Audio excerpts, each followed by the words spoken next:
Hello everyone, I am Sarita Gupta and I am here to present on the topic legal maxims under law of torts.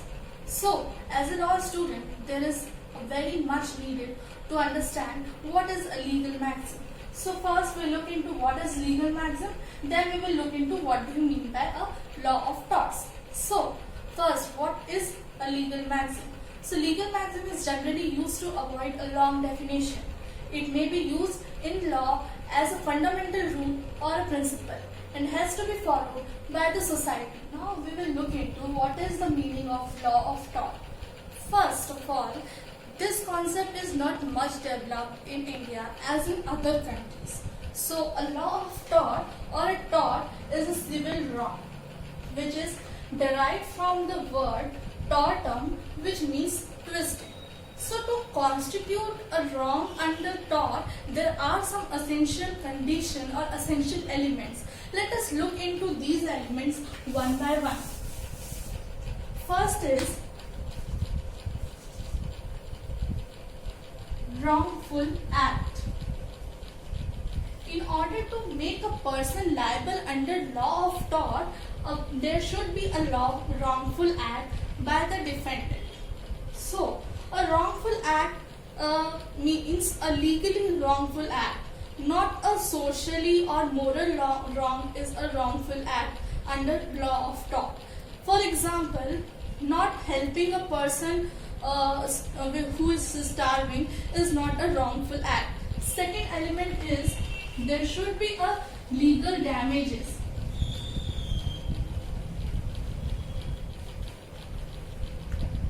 So, what is legal damages under law of tort? So, the violation of a legal right or infringement of a legal right of the plaintiff by the defendant is a legal damages under law of tort. So, the third element under law to constitute a wrong under law of tort is legal remedy.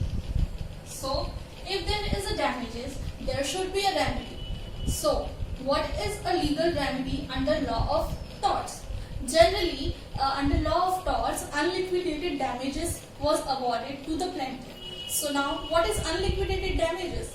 Unliquidated damages is nothing but which is not pre-estimated. So the court award these damages as per the circumstances of the case. Moving on to the legal maxims under law of torts. First one is damnum sine injuria. These all are the Latin terms which are very easy. First is damnum, which means damages, sine, which means without, injuria, which means injury. Damages here, it refers to the monetary, comfortability, service, health, etc. And injuria refers to violation of legal right. According to a principle, if a person is enjoying his or her legal right and in doing such thing, if he suffered loss to another person, then he is not a wrongdoer because he is enjoying his own legal right. Moving on to the case, Gloucester Grammar School case. Here, what happened? A defendant is a school teacher who constructed a school near the plaintiff's school, which is Gloucester Grammar School case. A large number of students shifted to defendant school, which causes damages or a monetary loss to the plaintiff. So plaintiff filed a suit to the damages. It was held that there is no suit can be filed as defendant constructed the school legally, and there is no such case which can be filed as there is no legal damages to the plaintiff. Moving on to the next maxim, that is injuria sine damnum. Don't confuse it with the first maxim. First is damnum sine injuria. The second is injuria sine damnum, which means injury without any actual or physical damages. This is little bit confusing, but what is this? That a person's legal right is violated, but there is no actual damages caused to the person. This is more clear in this case law, where Ashby is a qualified voter and White is a returning officer.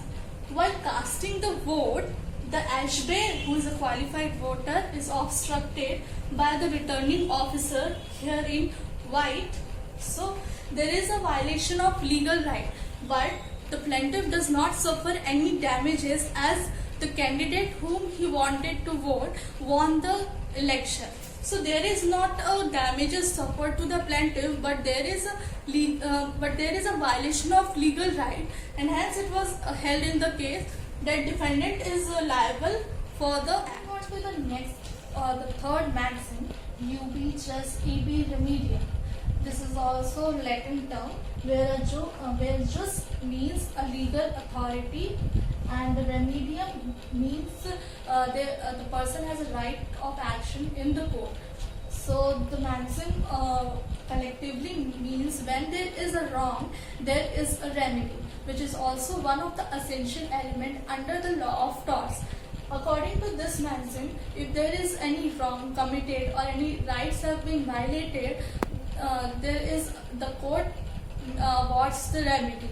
So there is no case where the court can't award a remedy. Moving on to the case law, Bhim Singh versus State of Jammu and Kashmir. Bhim Singh is an MLA who is on his way to attend his parliamentary session, and he was wrongfully arrested by the police officer, and he was restrained to attend his assembly, and he was also not present, he was also not presented before the magistrate on time. So his legal rights are violated. So there is a violation of legal right. So the courts award rupees 50,000 as a compensation to Bhim Singh, as there is a violation of Article 21 of the Constitution, and so the court awards a remedy in the form of compensation. The next maxim is res ipsa loquitur. So this is one of the most important maxims to decide the judgment of any case. It means things speaks for itself. Generally, in the cases of negligence, where there is an evidence which is not properly stated, but facts are enough to prove the case, then this maxim is used as an defense for the plaintiff to bring an action against the defendant. So in this video, we have discussed legal maxims under law of tort. As a law student, as legal maxims are very important and it is very hard to understand, so I have tried to make it as simple as possible. Thank you.